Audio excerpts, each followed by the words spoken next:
नमस्कार, मी सोनल तांबे. Global Maharashtra 24 news बुलेटिनमध्ये तुम्हा सर्वांचं स्वागत. पाहूया आजच्या ठळक घडामोडी.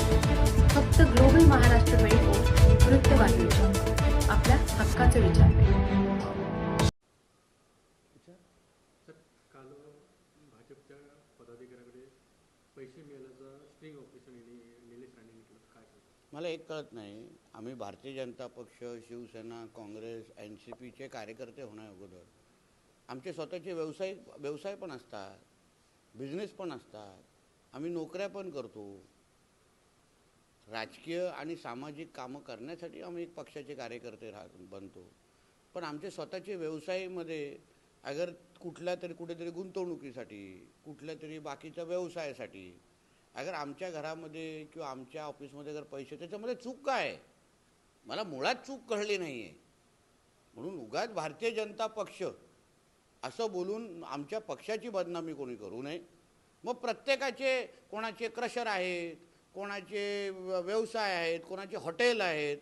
मग तेव्हा अगर त्यांनी व्यवसायासाठी अगर काही कॅश तिथे ठेवली तर आता त्याची चौकशी, सखोल चौकशी, निपक्ष चौकशी मी तुम्हाला सांगतो. कारण जो नियम आम्हाला लागतो तो नियम उद्या सगळ्यांना लागणार. हे वाक्य सगळ्यांनी नोंद करून ठेवावं. हमाम में सब नंगे होते. म्हणून निवडणूक आयोग, पोलीस खातं सखोल चौकशी, निपक्ष चौकशी करेल आणि जे काय दोषी आहे त्याला कारवाई आम्ही निश्चित पद्धतीने करणार. यामध्ये साहेब निलेश राणे असे म्हणतात की रवींद्र चव्हाण ज्या वेळी सिंधुदुर्ग जिल्ह्यामध्ये येतात त्यावेळी असा प्रकार घडत असतो. असा आहे, तो राजकीय आरोप आहे. प्रदेश अध्यक्ष आहेत, आज ते कुठे बुलढाणामध्ये आहेत, आज ते जळगावमध्ये आहेत, काल ते CM साहेबांबरोबर बदलापूरमध्ये होते. प्रदेश अध्यक्ष असल्यामुळे महाराष्ट्रातल्या प्रत्येक कानाकोपऱ्यात जाणं हे त्यांचं काम आहे. म्हणून तो राजकीय आरोप आहे, त्याला राजकीय चष्म्याने आपण पाहिलं पाहिजे. कोण कुठे जात असतील. आता आम्ही उदय सामंतांबद्दल बोललो तर तेव्हा अगर आम्ही अशा पद्धतीचा धिंगाणा घातला तर बोला. हां साहेब, शरद पवार असं म्हणतात की कामावर नाही पैशावर मतं मागितली जातात. असं आहे.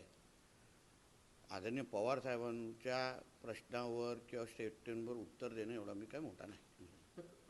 रवींद्र चव्हाण काल असं म्हणाले होते की जो निर्णय झाला, युतीबाबतचा जो निर्णय होणार होता तो प्रदेशवरून झाला नाही, तो स्थानिक लेवलच्या बॉडीने जो निर्णय ठरवला. बघा, ती भारतीय जनता पक्षाची प्रक्रियाच आहे. तुम्ही कधीतरी आमच्या कार्यालयामध्ये या. आम्ही जसा भारतीय जनता पक्ष समजून घेतलेला आहे तसं आमच्या पत्रकार मित्रांना सांगेन, तुम्ही पण समजून घ्या. ती एक प्रक्रियेचा भाग असतो. कार्यकर्त्यांच्या इंटरव्ह्यू, कॅन्डिडेटच्या इंटरव्ह्यू होता, जिल्हाध्यक्ष, संघटन मंत्री ह्या सगळ्यांसमोर ते कार्यकर्त्यांचं मत मागितलं जातं, घेतलं जातं. तो प्रस्ताव प्रदेशकडे जातो. परत आता कार्यकर्त्यांना त्या पद्धतीने त्या जिल्ह्याच्या राजकीय अनुसार त्यांना निर्णय घेण्याची मोकळीक दिली जाते. आणि म्हणून मला असं वाटतं की आता युतीचा विषय संपलेला, निवडणूक संपायला आलेली आहे, मतदानासाठी आलेलो आहे. म्हणून आपल्याला कृपया मी विनंती करतो, आमच्या सिंधुदुर्ग जिल्ह्याच्या निवडणुका आम्ही ह्या सगळ्या विकासाच्याच अजेंडावर भारतीय जनता पक्ष लढवतो आहे. बाकी कुठल्या अजेंडावर लढवतात हे मला मुळीच माहीत नाही. आणि मला त्या पक्षाच्या बाबतीमध्ये आघाड्यांच्याबद्दल बोलायचंही नाही.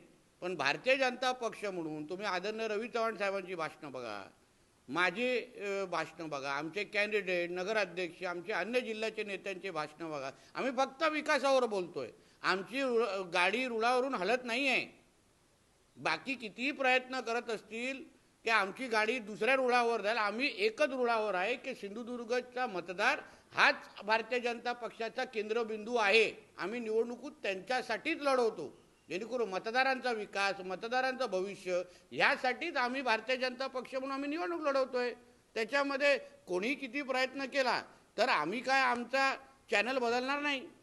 साहेब, आपण सावंतवाडी असं म्हटलं होतं की ये अंदर की बात आहे, दीपक भाई हमारे साथ आहे. त्यावर दीपक भाई असं म्हणतात की माझी तब्येत बिघड असल्यामुळे मी काही दिवस बाहेर पडलेलो नाही आहे, मात्र माझ्या नावाचा वापर करणं चुकीचं आहे, मला मत म्हणजे शिवसेनेला मत. बघा, आदरणीय दीपक केसरकर साहेब हे ज्येष्ठ आहेत.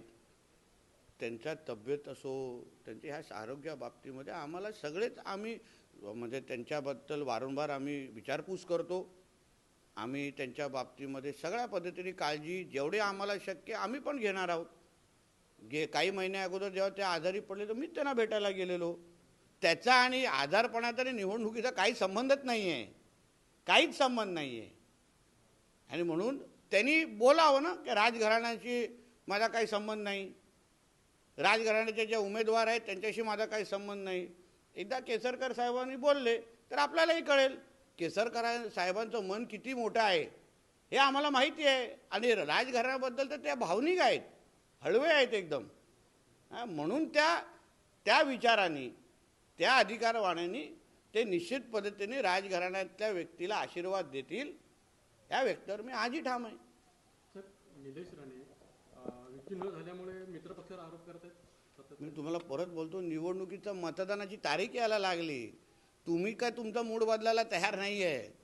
आता युतीची आघाडीची चर्चा करण्याची एक वेळ होती, ती वेळ निघून गेलेली. आम्ही सगळे प्रचाराला लागलेलो आहे. प्रचाराचा अंतिम टप्पा 30 तारीख आता जवळ यायला लागलेली आहे. आपल्यालाही विनंती करतो, चला आपण विकासाबद्दल चर्चा करू. मी ज्या शहरात गावात वॉर्डामध्ये राहतो तिकडचा नगरसेवक कसा असेल, तिकडचा नगराध्यक्ष कसा असेल, पत्रकार होण्याच्या अगोदर आपण सिंधुदुर्गाचे नागरिक पण आहोत. या बाबतीमध्ये विचार करा आणि निवडणुकीकडे त्या दृष्टिकोनातून पहा. सर, कल के मालवण के बारे में संक्षिप्त